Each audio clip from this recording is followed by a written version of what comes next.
आते बाइक पे ऐसे बोला था कि अभी तो एक दो को मार के तब जेल में हो गया।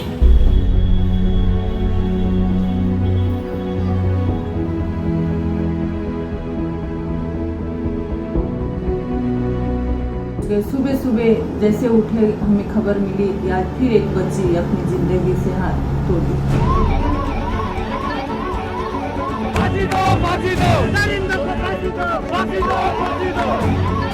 घटना की सीबीआई जांच होनी चाहिए, दरिंदों को फांसी की सजा होनी चाहिए। एक व्यक्ति के साथ इस देश में क्या हो रहा है देख रहे हैं।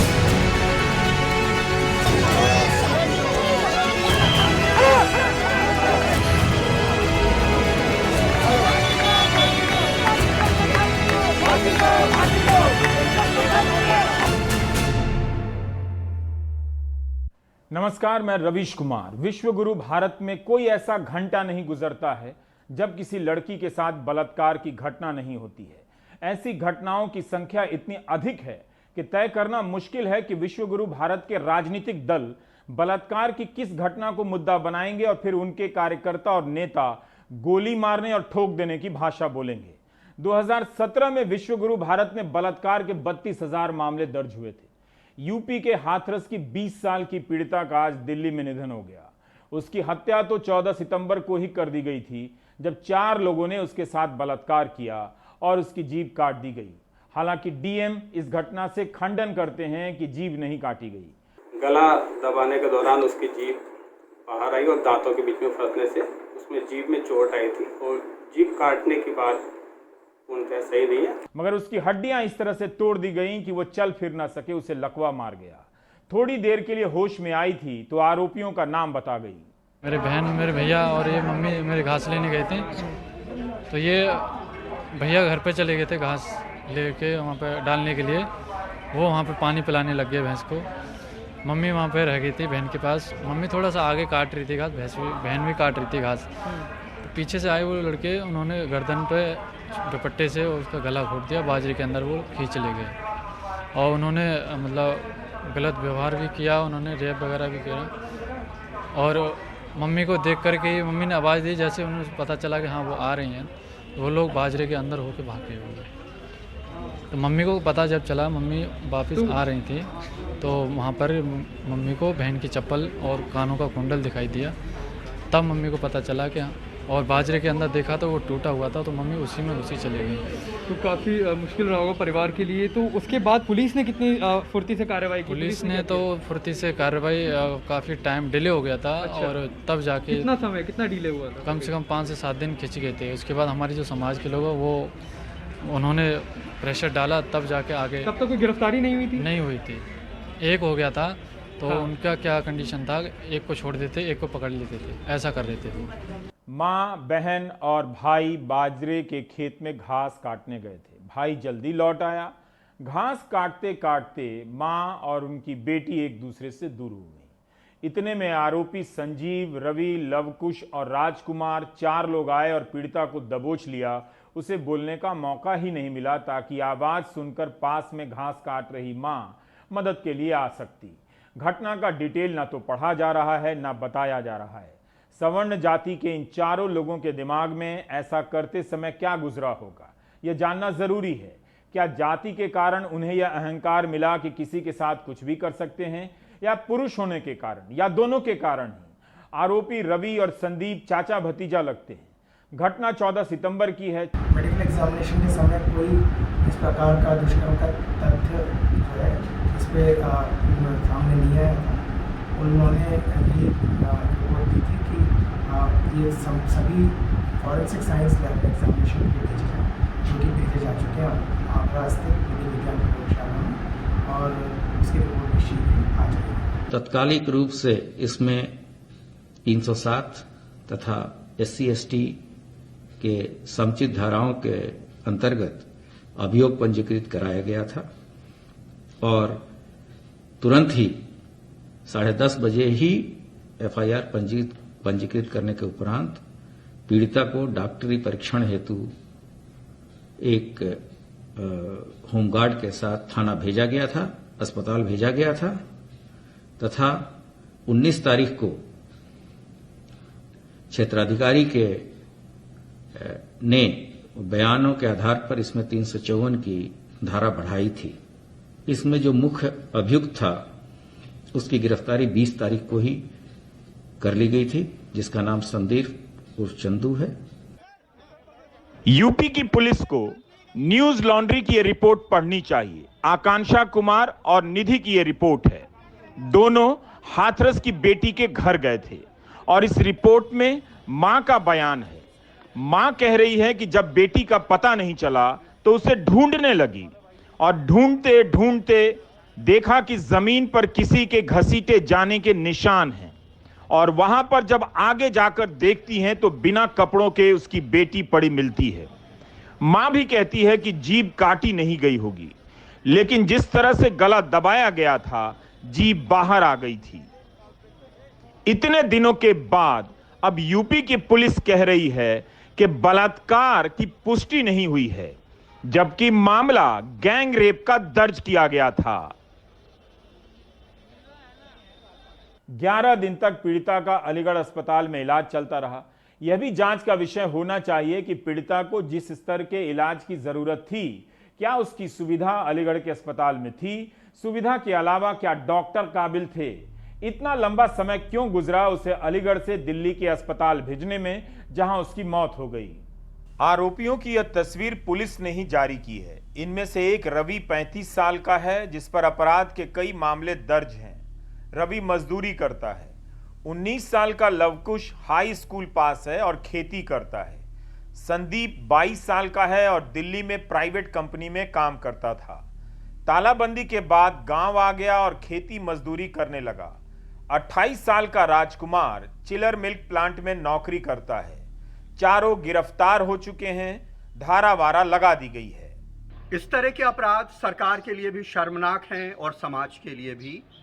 पुलिस और सरकार के लिए इसलिए कि अपराधियों में उनका वकार खत्म होता दिखता है, और समाज के लिए इसलिए कि ये किसी महिला के साथ एक आम अपराध नहीं है, बल्कि एक ऐसा अपराध है जिसमें उसकी औकात दिखाने की कोशिश की जाती है, और ख़ास करके तब अगर वो महिला अनुसूचित जाति की हो तो उसके पूरे कौम की औकात दिखाने की कोशिश होती है। बलात्कार की हर घटना विभत्स होती है, हर घटना निर्मम होती है, लेकिन ऐसी घटनाओं के वक्त जब हम प्रतिक्रियाएं व्यक्त करते हैं तो उसकी भाषा पर भी गौर कीजिए। तुरंत ही कई लोग आरोपियों को एनकाउंटर कर देने, गोली मार देने और फांसी पर लटका देने की बात करते हैं, ठोक देने की सरकारी भाषा का इस्तेमाल करते हैं। इंसाफ के नाम पर इस भाषा को बोलने वाली भीड़ में और उस भीड़ में जो एक लड़की के साथ ऐसा कुछ कर गुजरने का ख्याल रखती है, कोई खास अंतर नहीं होता है। ट्विटर और टीवी पर जो लिखा जा रहा है उन शब्दों को गौर कीजिए तो ये हर ऐसे मामले में चले आते हैं। दरिंदे, दानव, राक्षस, गिद्ध, जानवर, हैवान, वहशी लिखा जाने लगता है। घिनौनी हरकतें लिखेंगे, आरोपियों को इंसानियत के लिए शर्मसार बताएंगे। कोई लिखेगा कि आबरू लूट ली गई, जबकि यह भी एक मानसिकता है जिसे दूर करना बलात्कार की पीड़िता के लिए इंसाफ है। कोई कह रहा है कि एनकाउंटर कर देना चाहिए, कोई इससे भी खुश नहीं है, वह पब्लिक एनकाउंटर की मांग कर रहा है। एक मोहतरमा ने ट्वीट कर दिया कि सीधे गोली मार दी जानी चाहिए। किसी ने ट्वीट किया कि दरिंदे कुत्तों को फांसी होनी चाहिए, कुत्ते बलात्कार नहीं करते हैं, फिर भी आरोपियों को कुत्ते कहा जाता है। कई लोग पीड़िता को बिटिया, मासूम और फूल जैसी और देश की बेटी लिखने लग जाते हैं। एक ने ट्वीट किया कि ना अपील ना रहम। इन शब्दों को आप गौर से देखिए तो पता चलेगा कि ये लोग कानून और उसकी प्रक्रिया की बात ही नहीं कर रहे हैं। ये वही लोग हैं जो ट्विटर पर सुशांत सिंह राजपूत के मामले में किसी का चरित्र हनन करने में यकीन रखते हैं। जन भावना के नाम पर एक किस्म की अराजकता की बात होने लगी है। कोई ये नहीं कहता कि जांच हो, साक्ष्य जुटाए जाएं और सही आरोपी को सजा मिले। जिस वक्त पुलिस की भूमिका पर सवाल उठने चाहिए, समीक्षा होनी चाहिए, उस वक्त एनकाउंटर की आड़ में पुलिस को बचाया जाने लगता है ताकि एनकाउंटर के बाद उसे हीरो बताया जा सके। इन प्रतिक्रियाओं से तो यही लगता है कि जिसका भी नाम आ जाए उसे मार दो, क्योंकि ट्वीट करने वाला खुद को बेटी का पिता बता रहा है और मां बता रही है। फिर वो आपसे पूछेगा कि आपके साथ होगा तो क्या करेंगे। यह कभी नहीं कहेगा कि ऐसा किसी के साथ ना हो, क्यों नहीं ऐसा हो रहा है। एक उत्साही नौजवान ने ट्वीट किया है कि हाथरस के दोषियों के लिए हमें चाहिए हैदराबाद वाला इंसाफ ऑन डिमांड। क्या वाकई हैदराबाद वाले मामले में इंसाफ हुआ और उसके बाद बलात्कार की घटनाएं वहां कम हो गईं? पब्लिक ओपिनियन बनना चाहिए, इंसाफ का सिस्टम ठीक हो, मगर पब्लिक ओपिनियन को भी सस्ता रास्ता चाहिए ताकि वो ट्वीट कर बिग बॉस देखने में लग जाए और मतलब भी ना रहे कि बलात्कार की घटनाओं को रोकने के लिए जो उपाय सुझाए जाते हैं उन मामलों में सरकार क्या कर रही है, क्यों नहीं कर पा रही है। पिछले साल दिसंबर में हैदराबाद में बलात्कार की एक घटना के बाद पीड़िता को जला देने की तस्वीरें देखकर पब्लिक ओपिनियन बनने लगा। तेलंगाना पुलिस चारों आरोपियों को एनकाउंटर कर देती है, लोग पुलिस पर फूल बरसाने लगते हैं। पब्लिक ओपिनियन पुलिस के साथ हो जाता है। जिस पुलिस से सवाल करना था कि आपकी जांच सुरक्षा की व्यवस्था क्यों ऐसी है, वह पुलिस एनकाउंटर के बाद हीरो बना दी जाती है। जबकि वही तेलंगाना की पुलिस पीड़िता के परिवार वालों को 2 घंटे तक कहती रही कि किसी दोस्त के साथ लड़की भाग गई होगी। एनकाउंटर के बाद पुलिस हीरो बन गई। जरा पता तो कीजिए कि उस दिन हीरो बनने के बाद से पुलिस ने फिर बलात्कार के मामलों में क्या किया। दरअसल इस भीड़ का एक ही काम है, पब्लिक ओपिनियन बनाकर सिस्टम को बचाना। एक मैंने बात की उसी लड़की जिसको हम दिशा कहते हैं, उनकी बहन से बात की, जो कि अब भी नाइट शिफ्ट जाके आती हैं, हैदराबाद एयरपोर्ट में वो काम करती हैं।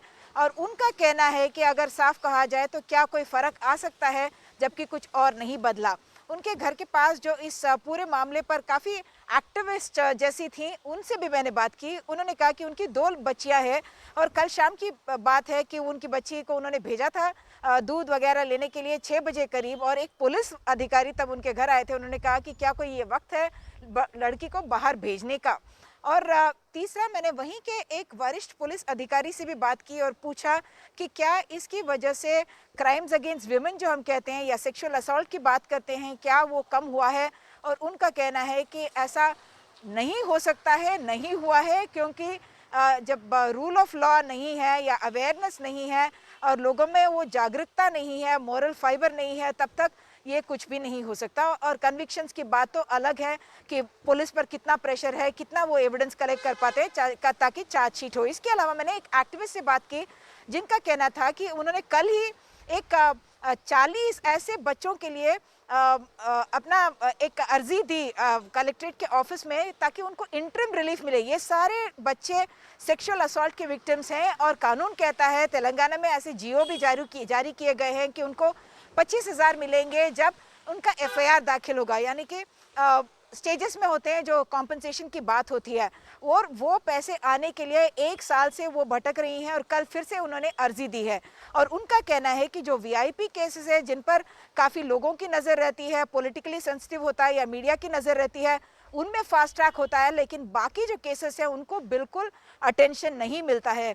इसी हफ्ते की बात है कि 25 तारीख को, सितंबर के 25 तारीख को एक बच्ची जो एक घर में काम कर रही थी, यही हिमायतनगर एरिया इलाका जो हैदराबाद का है, वहाँ पर वो पिछले कई सालों से काम कर रही हैं, 2 माइनर सिस्टर्स, और उनको वहाँ रखा गया था और एक बच्ची ने उनकी मौत हो गई थी और सस्पिशियस सर्कमस्टेंसेस में, और समझा जाता है कि आत्महत्या की वजह से उनकी मौत हुई।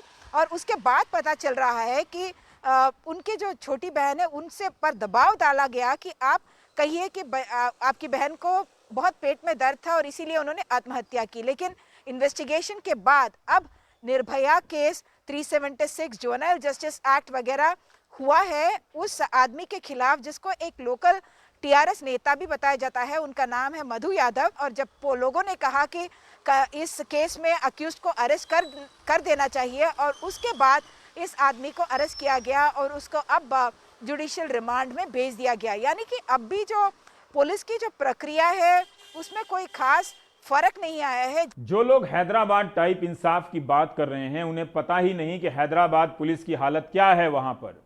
उन्हें उमा सुधीर की यह बात सुननी चाहिए। आखिर कब तक लोग प्रदर्शन करेंगे और उसी के बाद गिरफ्तारी होगी? सिस्टम कब ऐसा होगा कि मामला सामने आते ही पुलिस पेशेवर तरीके से काम करेगी? 2017 में देश भर में 32,000 बलात्कार के मामले दर्ज हुए थे। अगर सभी का एनकाउंटर होने लगे तो हमारी पुलिस आधिकारिक रूप से हत्यारी हो जाएगी। 2014 में सुप्रीम कोर्ट ने हर एनकाउंटर की जांच के लिए गाइडलाइन बनाई थी। कितने मामलों में ऐसी गाइडलाइन के मुताबिक जांच होती है, इस टॉपिक में जाकर मैं आपको इस वक्त हताश नहीं करना चाहता। जब निर्भया के समय पर हम में से कुछ लोगों ने कहा कि जुवेनाइल जस्टिस के कानून को बदलना नहीं चाहिए, उसे मत छेड़िए, तो हमें बहुत सारे पोस्ट आए कि आपका बलात्कार होना चाहिए, या जब आपकी बेटी का बलात्कार होगा तभी आपको समझ में आएगी। तो बलात्कार का जवाब अगर बलात्कार ही होगा तो हम कैसे बलात्कार को समाज से दूर कर पाएंगे? तो हिंसा का जवाब हिंसा नहीं हो सकता। जस्टिस का मतलब प्रतिशोध नहीं है, लेकिन ये बहुत अनफॉर्चुनेट है कि मीडिया ने एक ऐसा माहौल बना दिया है कि वो एक प्रतिशोध का माहौल जो बन गया है, लोगों को उसी में जस्टिस नज़र आता है। और इसी वजह से हमें ये लगा कि कानून को जब हम बदल देंगे, उसमें फांसी की सज़ा डाल देंगे तो शायद चीज़ें बदल जाएंगी। पर हमारे सामने है सब आंकड़े, हर रोज़ बलात्कार हो रहे हैं, हर रोज़ अलग अलग प्रकार की हिंसा नज़र आती है, कई केस होते हैं। तो फांसी की सज़ा से तो जवाब हमें मिला नहीं।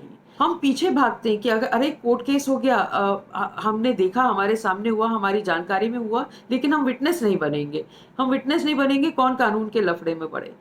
कानून तब तक नहीं बदलेगा या सिस्टम तब तक नहीं बदलेगा जब तक हम उसमें अपने हाथ पैर नहीं डालते और उसको आजमाते नहीं। जितना हम आजमाएंगे उतना ही वो सिस्टम निखर करके आएगा। एक केस अभी हाल में आया जब एक आदमी ने अपनी गर्भवती पत्नी का पेट चीर डाला जानने के लिए कि पेट में लड़का है या लड़की। अब ऐसी चीज़ों से, इस प्रकार की हिंसा से जूझने के लिए तो पुरुषों को आगे आना ही पड़ेगा और मुहिम में जुड़ना ही पड़ेगा। और एक और बात जाते जाते कहूँगी कि सिनेमा को और रिस्पॉन्सिबल होना पड़ेगा। जो सीरियल्स बन रहे हैं, जो सिनेमा बन रही है, उसको रिस्पॉन्सिबल मैसेजिंग करनी ही पड़ेगी। अगर हम बिहेवियर चेंज कम्युनिकेशन में इन्वेस्ट करें, जैसे हमने पैडमैन जैसी पिक्चरें बनाई और सैनिटरी नैपकिन्स के इर्द गिर्द एक जागरूकता पैदा हुई, ऐसी ही फिल्में मेन स्ट्रीम सिनेमा का इस्तेमाल करते हुए हमें बिहेवियर चेंज कम्युनिकेशन पे जोर देते हुए अपने सीरियल्स और सिनेमा को रिस्पॉन्सिबल बनाना होगा। पिछले साल की द हिंदू अखबार की रिपोर्ट निकालकर पढ़िए। अरुणव कौल की इस रिपोर्ट से पता चलेगा कि फास्ट ट्रैक कोर्ट की क्या हालत है। जुलाई 2019 में स्मृति ईरानी ने राज्यसभा में कहा था कि 2250 करोड़ रुपए खर्च कर देश भर में 1023 फास्ट ट्रैक कोर्ट बनाए गए हैं ताकि महिलाओं के साथ यौन हिंसा के केस के मामले की सुनवाई जल्दी हो। सुप्रीम कोर्ट ने भी जुलाई 2019 में आदेश दिया था कि जहां भी पोक्सो के 100 से अधिक केस हैं वहां पर स्पेशल कोर्ट बनने चाहिए और हर जिले में फोरेंसिक लैब बनने चाहिए। 2000 से लेकर अब तक देश भर में 581 फास्ट ट्रैक कोर्ट खोले जा चुके हैं जहां पर 5,90,000 केस लंबित हैं। अगर आपको यह पूछना हो कि जिलों में फोरेंसिक लैब कितने बने हैं, उनकी क्या स्थिति है, तो आपको मेहनत करनी होगी। तब तक ट्विटर पर कुछ और ट्रेंड होने लगेगा और आप ट्रेंड मिस कर जाएंगे। यह सब मुश्किल सवाल है जिसे पूछने से पहले पढ़ाई करनी पड़ती है। इसी से बचने के लिए और पुलिस को बचाने के लिए लोग एनकाउंटर और गोली मारने की बात करते हैं। अब देखिएगा, सुशांत सिंह राजपूत में 3 महीना लगा मीडिया ने, 3.5 महीना। क्या इस मामले में 10 दिन भी लगाएगा? नहीं लगाएगा। फास्ट ट्रैक कोर्ट में सबसे अधिक मामले यूपी में हैं। स्पेशल कोर्ट्स एक लेजिस्लेटिव बॉडी हैं जो एक्ट में ही मेंशन किए जाते हैं, जैसे कि protection of sexual offences act हो गया या एनडीपीएस एक्ट हो गया। यहाँ पे एक्ट में ही उनके बारे में लिखा जाएगा, उनका प्रोसीजर क्या है, प्रोविजंस क्या हैं, वो एक्ट में ही होते हैं। जो फास्ट ट्रैक कोर्ट्स हैं वो एक एग्जीक्यूटिव स्कीम के अंडर इस्टेब्लिश किए जाते हैं, तो एक इंटायरली एग्जीक्यूटिव बॉडी है ये। इन दोनों को इंटरचेंजेबली इसलिए यूज़ किया जाता है कि इन दोनों का फंक्शन ज़्यादा वही है, disposal of cases, speedy disposal of cases. पर आप देखते हैं कि हर एक कोई बड़ा केस होता है तो गवर्नमेंट कहती है कि हम फास्ट ट्रैक कोर्ट इस्टेब्लिश कर देंगे और 1500 2000 फास्ट ट्रैक कोर्ट्स इस्टेब्लिश कर देंगे, पर उसके बावजूद हम लोग कोई चेंज नहीं देखते हैं। इसकी एक बहुत बड़ी वजह है, एक तो चाहे शायद अपनी अज्ञानता में या जानबूझकर गवर्नमेंट जहाँ पर ऑलरेडी स्पेशल कोर्ट्स का प्रोविजन होता है वहाँ पे फास्ट ट्रैक कोर्ट्स लाने की बात करते हैं। जैसे कि जब कोई चाइल्ड राइट का केस हो गया तो एक बड़ी न्यूज़ आ जाएगी कि वो लोग फास्ट ट्रैक कोर्ट इस्टेब्लिश कर रहे हैं, पर वहाँ पे वो ज़रूरत नहीं होती है क्योंकि स्पेशल कोर्ट्स का प्रोविजन ऑलरेडी है। अब स्पेशल कोर्ट्स की बात की जाए तो स्पेशल कोर्ट्स का प्रॉब्लम ये है कि लेजिस्लेशन में ही, एक्ट में ही कई बार ये कन्फ्यूजन होता है कि ये बनेगा कैसे, ये एक नया कोर्ट बनेगा या जो ऑलरेडी कोर्ट है उसको डेजिग्नेट किया जाएगा कि मतलब अब वो रेगुलर सेशन जज होने के साथ साथ एक स्पेशल जज का रोल भी निभाएगा। तो जो स्पेशल कोर्ट डाल तो देते हैं पर उसका मतलब क्या है, बजट क्या है, इंफ्रास्ट्रक्चर क्या है, नए जजेस अपॉइंट किए जा रहे हैं कि नहीं किए जा रहे हैं। हमने एक स्टडी कंडक्ट की थी 2018 में और उसमें हमको पता चला कि दिल्ली में 71 जजेस आउट ऑफ 441 जजेस had been designated as special जजेस। मतलब 17% of total lower judiciary was appointed as special जजेस। तो इससे बैकलॉग का क्या होता है, मतलब अब ये जो जजेस हैं ये सिर्फ यही पोर्टफोलियो निभा रहे हैं, ये एडिशनल पोर्टफोलियो भी निभा रहे हैं, उनका जो पोर्टफोलियो है, जो उनके केसेस हैं वो किसके पास जा रहे हैं। तो इससे एक्चुअली देखा जाए तो बैकलॉग बढ़ता ही है, कम नहीं होता है, क्योंकि आप एडिशनल मनी तो डाल ही नहीं रहे हैं। पर सबसे बड़ी प्रॉब्लम हमारी जो है इस देश की है कि हम लोग कोई भी जो सोशल प्रॉब्लम्स हैं ये लेजिस्लेटिव चेंज के थ्रू एड्रेस करना चाहते हैं। कुछ भी होता है तो आप कहते हो पनिशमेंट बढ़ा दो, लॉ को स्ट्रिक्ट कर दो, कोर्ट्स नए कर दो, पर एक्चुअल इशू क्या है कि पनिशमेंट से कोई डर रहा है, प्रोसीजर सिंप्लीफाई करने की ज़रूरत है, हमारी जुडिशरी की जो सोच है वो बदलने की ज़रूरत है, लोगों की सोच बदलने की ज़रूरत है, उस पर कोई चर्चा नहीं करता। और ये स्टेट के लिए, गवर्नमेंट के लिए बहुत आसान हो जाता है कि कोई इशू हुआ, कोई बड़ी बात हुई तो आप बोल दो कि हमने लेजिस्लेटिव चेंज कर दिया, थोड़ी देर लोग भी चुप बैठ जाएंगे, उनको भी ज़्यादा काम नहीं करना पड़ेगा, और इसीलिए ये प्रॉब्लम बार बार होती ही रहेगी, क्योंकि स्ट्रक्चरली कोई चेंज आ ही नहीं रहा है। हाँ, ये जरूर हुआ है कि फांसी करने से निचली अदालतों में फांसी की सजा भी खूब दी जाने लगी है। इंडिया स्पेंड में स्वागत की एक रिपोर्ट के अनुसार 2018 में फांसी की सजा के मामले में 53% की वृद्धि हुई। वकीलों का मानना है कि पब्लिक ओपिनियन को संतुष्ट करने के लिए फांसी की सजा में वृद्धि होती जा रही है। 2015 में लॉ कमीशन ने भी कहा था कि ऐसी घटनाएं फांसी की सजा से नहीं रुक रही हैं। पिछले साल अगस्त में पॉक्सो एक्ट यानी protection of children from sexual offence act में भी फांसी की सजा का प्रावधान जोड़ दिया गया। बेशक ताली बजी होगी कि बड़ा भारी काम हो गया है, एक शब्द या वाक्य ही तो जोड़ना था, लेकिन काम तो यह भी बताना था ना कि बाल यौन हिंसा के 90% मामले लंबित क्यों हैं, जांच से लेकर सजा में देरी क्यों होती है। जो भी सरकार काम का हिसाब नहीं देना चाहती है वह तरह तरह के अभियानों की बात करेगी, एंटी रोमियो अभियान चलाने की बात करेगी। प्रिंट के प्रशांत श्रीवास्तव की खबर है कि यूपी सरकार ऑपरेशन दुराचारी चलाने जा रही है। कहाँ गई वो ठोक देने की बात, एनकाउंटर की बात, घर कुर्की करने, घर गिरवा देने की बातें, इन सब से क्या हुआ? क्या ये सारा काम कानून तोड़कर नहीं किया जा रहा था? क्या इन सारे कामों में भेदभाव नहीं हो रहा है? क्या सबके साथ ऐसा किया जाता है? ऐसे अभियान में मोटे मोटे हेडलाइन तो बन जाते हैं, स्लोगन बन जाते हैं, मगर व्यवस्थाएं वहीं की वहीं रहती हैं, बेहतर कभी नहीं होती, ना ही विश्वसनीय होती हैं कि सही आरोपी को सजा मिले, ना कि किसी को भी फंसाकर एनकाउंटर कर दिया जाए। साफ है जो मुश्किल काम है हम उससे बचने लगे हैं। और हम बात कर रहे हैं अपूर्वा से, जो पेशे से वकील हैं और लखनऊ में बलात्कार पीड़ित महिलाओं के बीच काम करती हैं। दिल्ली से बाहर जाकर उनसे बात करने का मकसद यही है कि हम जान सकें कि ज़िलों में या राजधानियों में, राज्यों की राजधानियों में हालात क्या हैं। देखिए, इसी जुलाई में बिहार के अररिया में एक बलात्कार पीड़िता को ही निचली अदालत ने जेल की सज़ा सुना दी थी। तो इस तरह की बहुत सारी चीज़ें होती हैं जो हमारी नज़रों से छूट जाती हैं और ट्रेंड का हिस्सा नहीं बन पाती, यानी पब्लिक ओपिनियन का। अपूर्वा, बताएं कि वहाँ के ज़िलों में, यूपी के ज़िलों में ऐसे मामलों का इंफ्रास्ट्रक्चर, बुनियादी ढांचा क्या है और किस तरह से कार्रवाई में संवेदनशीलता बरती जाती है? नमस्ते रवीश जी। जो महिलाएं ऐसे मामलों से जूझ रही हैं, यौनिक हिंसा या महिला हिंसा के मामलों से जो महिलाएं जूझ रही हैं, और जब भी वो अपनी कंप्लेंट कराने के लिए, क्योंकि हमें बताया ही गया है सब शिकायत कौन सुनेगा, तो सबसे पहले हम जाएंगे पुलिस के पास, और ये जानकारी सबको होती है कि हमारी शिकायत पुलिस को ही सुननी है और पुलिस ही हमारी मदद करेगी। मगर पुलिस का जो रवैया है कि यौनिक हिंसा के मामलों में पहले इंक्वायरी सेटअप करना, पहले हम इंक्वायरी करेंगे उसके बाद तुम्हारी एफआईआर दर्ज करेंगे, जब तक ये साबित नहीं हो जाएगा कि तुम्हारे साथ बलात्कार हुआ है या नहीं, तब तक तुम्हारी एफआईआर दर्ज नहीं होगी। इस तरीके का जो पूरी बात है, इस और फिर महिला को लेके टिप्पणी कसना कि तुम्हारी तो ये उम्र है, तुम्हारे साथ बलात्कार कैसे हो सकता है, इस तरीके की जो असंवेदनशीलता है जो दिखती है जमीनी स्तर पे पूरी पुलिस प्रणाली के द्वारा, और जब एफआईआर दर्ज हो जाती है तो इन्वेस्टिगेशन, जो हम जांच प्रक्रिया जिसे कहते हैं, उसमें बयान, महिला के बयान लेने में आप, सुप्रीम कोर्ट कहता है कि 24 कोशिश करनी की चाहिए कि 24 घंटे के अंदर आपको महिला का बयान दर्ज कर लेना है, मगर वहां जहां बयान की बात आती है वहां 3-3, 4-4 महीना बयान ही नहीं दर्ज हो रहा।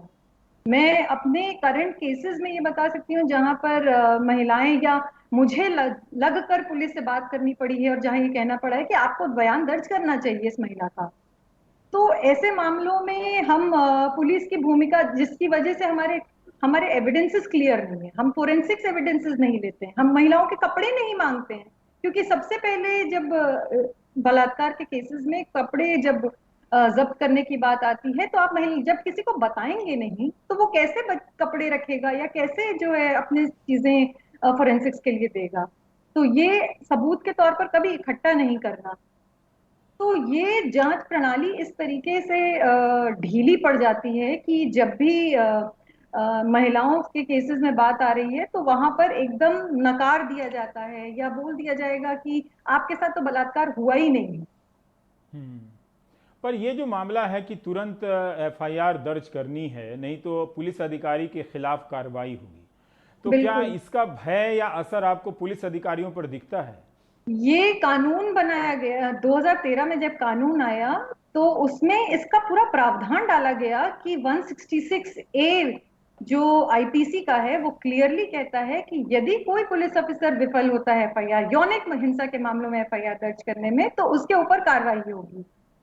अभी तक यूपी में तो एक भी केस ऐसे नहीं है जिसमें रजिस्टर हुए हों और जहां पर या किसी सीनियर अधिकारी ने कंप्लेंट की हो या बोला हो कि इन्होंने एफआईआर दर्ज नहीं की, इनके ऊपर एफआईआर दर्ज कराई जाए, और जबकि ऐसा बिल्कुल नहीं है।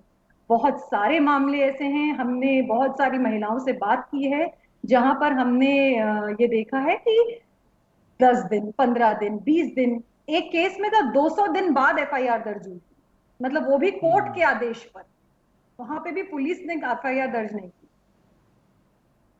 पूर्वा, हम ये जानना चाहते हैं कि जब ये महिलाएं केस लड़ती हैं तो इनको किस तरह का प्रोटेक्शन मिलता है? क्या अदालतों तक जाने के लिए, वकील का खर्चा देने के लिए इनकी स्थिति होती है?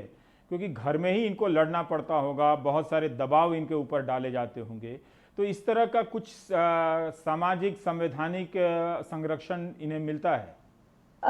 कानून में हम लोग जब बात करते हैं महिला, जब विटनेस प्रोटेक्शन की, क्योंकि महिला जो है ऐसे मामलों में गवाह के तौर पे देखी जाती है, जब हम गवाह के तौर पे उनको देखते हैं तो कोर्ट कानून में ये प्रावधान है कि महिला को या जो भी गवाह है उसको आने जाने का जो है उसको किराया दिया जाएगा, ताकि एक उसकी तरफ से बोझ ना लगे गवाही, कि उसको ये ना लगे कि बोझ है, मैं कहाँ से जाऊंगी, मैं कहाँ से आऊंगी। तो कोर्ट की ये जिम्मेदारी है कि उसको आने जाने का किराया वो दे, और ये किराया वो अपने लिए इस्तेमाल कर सकती है। इसके अलावा अगर हम विटनेस प्रोटेक्शन की बात करें तो कानून में विटनेस प्रोटेक्शन में किराए के अलावा कोई जिक्र नहीं किया गया है।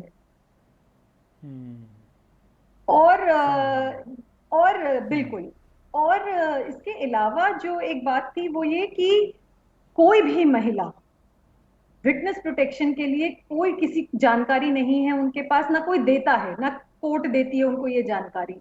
अगर कोई वकील है जिसको ये जानकारी पता है तो वो उन महिलाओं को या उन लोगों को वो विटनेस प्रोटेक्शन दिला देता है, नहीं तो सिर्फ और सिर्फ सरकारी तंत्र ही इसका फायदा उठाते हैं विटनेस प्रोटेक्शन। और जो ये मामले पुलिस जो जांच करके लाती है अदालत के सामने, उसमें आपको लगता है कि वो उस अधिकारी ने मेहनत की होगी ताकि ऐसे मामलों में कोई बच कर ना जा पाए, जिसे लेकर इतना हंगामा होता है कि गोली मार देना चाहिए, एनकाउंटर कर देना चाहिए?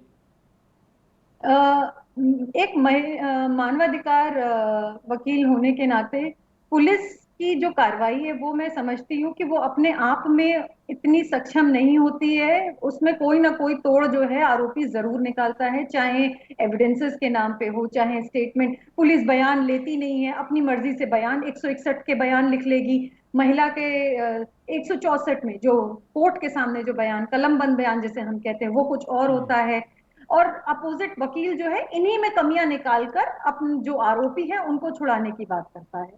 तो जब तक हमारी इन्वेस्टिगेशन एक पुलिस जो है सपोर्ट सिस्टम के रोल में नहीं आएगी और वो काउंटर हमेशा करती रहेगी तो शायद ये दिक्कत हमेशा रहे। बहुत बहुत शुक्रिया पूर्वा इन बातों को हमारे सामने रखने के लिए। तो ये स्थिति है कि ज़मीन पर क्या हो रहा है, थोड़ा उसकी तरफ देखिए। अगर आप पुलिस को सपोर्ट सिस्टम के रूप में नहीं बनाएंगे, अगर जांच की व्यवस्था, फोरेंसिक लैब की व्यवस्था अगर नहीं होगी, उसका इस्तेमाल नहीं होगा, तो जाहिर है इंसाफ नहीं होगा।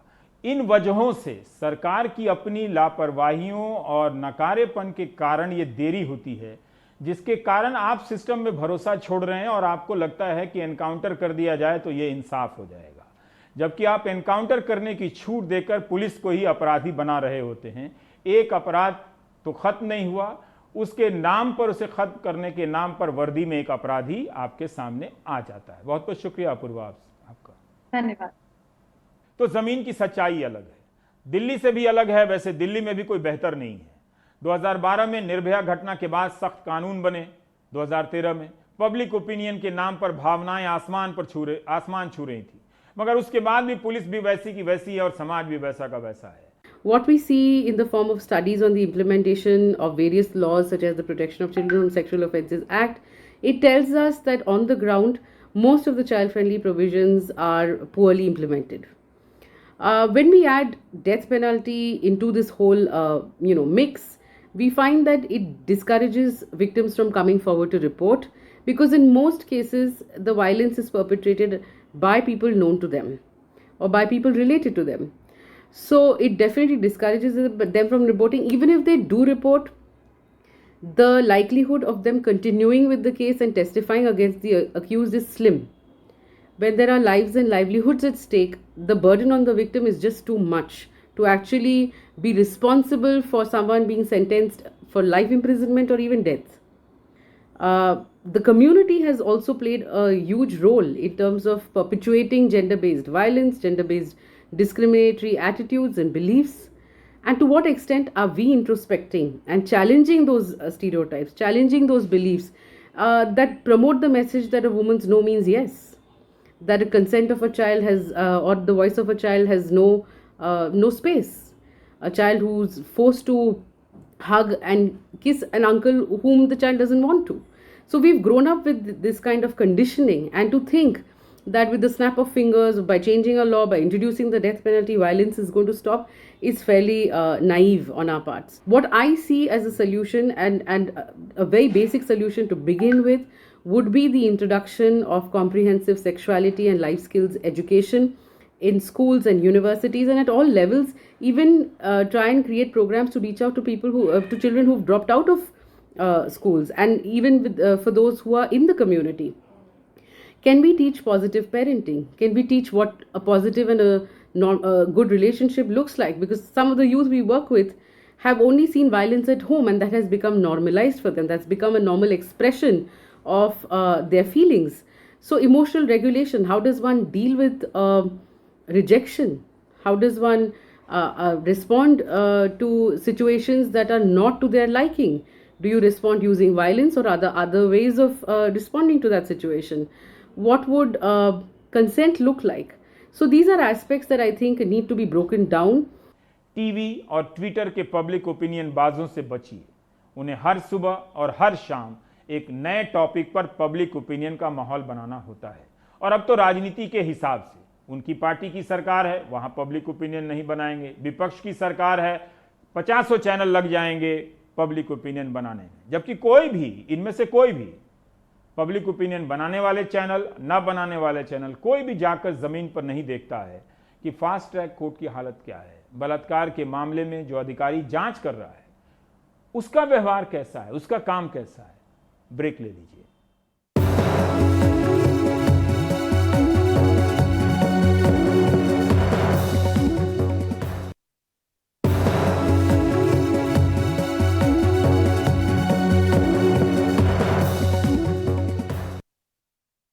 भारत में कोरोना के संक्रमित मामलों की संख्या 61,45,291 हो चुकी है। पिछले 24 घंटों में नए मामलों की संख्या 70,589 रही और मरने वालों की संख्या 776। 28-29 दिनों में ये पहली बार है कि 1000 से कम लोगों की मौत हुई है, और इस तरह से कुल मौत की संख्या 96,318 हो गई है। अर्थव्यवस्था भी चरमरा चुकी है, करोड़ों लोगों की नौकरियां गई हैं। पर्यटन सेक्टर में 5 लाख करोड़ के नुकसान की बात हो रही है और 2 करोड़ लोगों की नौकरी जाने की बात हो रही है। जिनके पास नौकरी है उन्हें भी समय से वेतन नहीं मिल रहा है। कोरोना के इस आपदा में दिल्ली नगर निगम के डॉक्टर से लेकर शिक्षकों तक को 3 महीने से वेतन नहीं मिला है। उत्तरी दिल्ली नगर निगम ने दिल्ली सरकार से 2000 करोड़ रुपए का बेल आउट पैकेज मांगा है, तो दिल्ली सरकार ने उल्टा नगर निगम पर 2000 करोड़ रुपए का पानी का बकाया बिल न देने का आरोप लगा दिया है। मगर नगर निगम और दिल्ली सरकार के इस झगड़े में डॉक्टर, शिक्षक से लेकर तमाम कर्मचारी आर्थिक आपदा से गुजर रहे हैं। रविश रंजन की ये रिपोर्ट। मैं आपके संघर्ष को कोविड के संक्रमण काल में अस्पताल के डॉक्टर और नर्स मरीजों का इलाज करने के बजाय अपनी तनख्वाह के लिए प्रदर्शन कर रहे हैं। अस्पताल ही नहीं, नगर निगम के अंदर और बाहर तनख्वाह के लिए कर्मचारी धरनों पर बैठ रहे हैं। कि वेतन जैसी चीज के लिए भी आज कर्मचारियों को आकर के धरने और प्रदर्शन तक की नौबत आ गई है। इससे ज्यादा शर्म की बात किसी सरकार के लिए, किसी प्रशासन के लिए नहीं हो सकती। कोरोना काल में गिरती आमदनी ने उत्तरी दिल्ली नगर निगम को आर्थिक आपातकाल के मुहाने पर ला खड़ा किया है। दफ्तरों में सन्नाटा है और निगम के 24,000 कर्मचारियों के चेहरे पर मायूसी। 6 महीने से लड़ रहे हैं सैलरी के लिए। सिर्फ हम रेजिडेंट डॉक्टर्स ही नहीं, हमारा सारा स्टाफ यहाँ पे हमेशा लड़ता है। हमारे आए दिन प्रोटेस्ट होती हैं और हम इस चीज से बहुत ज्यादा परेशान हैं, क्योंकि हर बार का ये एक ट्रेंड सा बन चुका है कि सैलरी टाइम पे नहीं आती है। उत्तरी दिल्ली के जो शिक्षक श्रमिकों को राशन और खाना बांटने में लगे थे, वही तनख्वाह न मिलने के चलते दाने दाने को अब मोहताज हो गए हैं। इन कर्मचारियों को अपनी 3 महीने की तनख्वाह और एरियर्स नहीं मिले हैं। हालात ये हैं कि निगम के 8000 शिक्षकों ने हड़ताल का अल्टीमेटम दे रखा है। हमें वेतन समय पे चाहिए, हमें सभी पुराने एरियर चाहिए, और इसके लिए चाहे महापौर जी केंद्र से बात करें, दिल्ली सरकार से करें, तीनों निगम एक करें, केंद्र से सीधा फंड लें, ये मुख्यमंत्री जी से बात करें, जो भी कुछ करना है करें और हमें स्थायी समाधान दें। कर्मचारियों की तनख्वाह के लिए उत्तरी दिल्ली नगर निगम ने अब दिल्ली सरकार से 3000 करोड़ रुपए का बेल आउट पैकेज मांगा है, लेकिन उल्टा दिल्ली सरकार ने नगर निगम को 2000 करोड़ रुपए के पानी के बिल का भुगतान करने का नोटिस भेज दिया है। दिल्ली सरकार ने अंतरिम बजट में 2022 करोड़ हमारे को कहा था कि हम नॉर्थ एमसीडी को देंगे। आज दिल्ली सरकार हमारा पैसा देने के लिए तैयार नहीं है। कोरोना में हमारा अपना रेवेन्यू लॉस हो गया, हमारा रेवेन्यू कम हो गया, हम किसी का चालान नहीं काट पाए, तो हमारे पे तो दोहरी मार हो गई। उत्तरी दिल्ली नगर निगम को हर महीने कर्मचारियों को तनख्वाह देने के लिए 360 करोड़ रुपए चाहिए, लेकिन कोरोना के चलते निगम का टैक्स कलेक्शन 60% तक कम हो गया है। जानकार कहते हैं कि जब तक तीनों नगर निगमों को एक नहीं किया जाएगा, तब तक हालात ऐसे ही बने रहेंगे। दिल्ली सरकार और नगर निगम दोनों एक दूसरे से बकाया वसूलने के लिए प्रेस कॉन्फ्रेंस से लेकर अदालत तक के दरवाज़ा खटखटाने की तैयारी में जुटे हुए हैं। एक तरफ कोरोना संक्रमण का खतरा, तो दूसरी तरफ आर्थिक मंदी के हालात में अब नगर निगम के 24,000 जो कर्मचारी हैं वो पिस रहे हैं, लेकिन इसका हाल फिलहाल में कोई निकलता नहीं दिख रहा है। दिल्ली से मनोज ठाकुर के साथ रविश रंजन शुक्ला, NDTV इंडिया।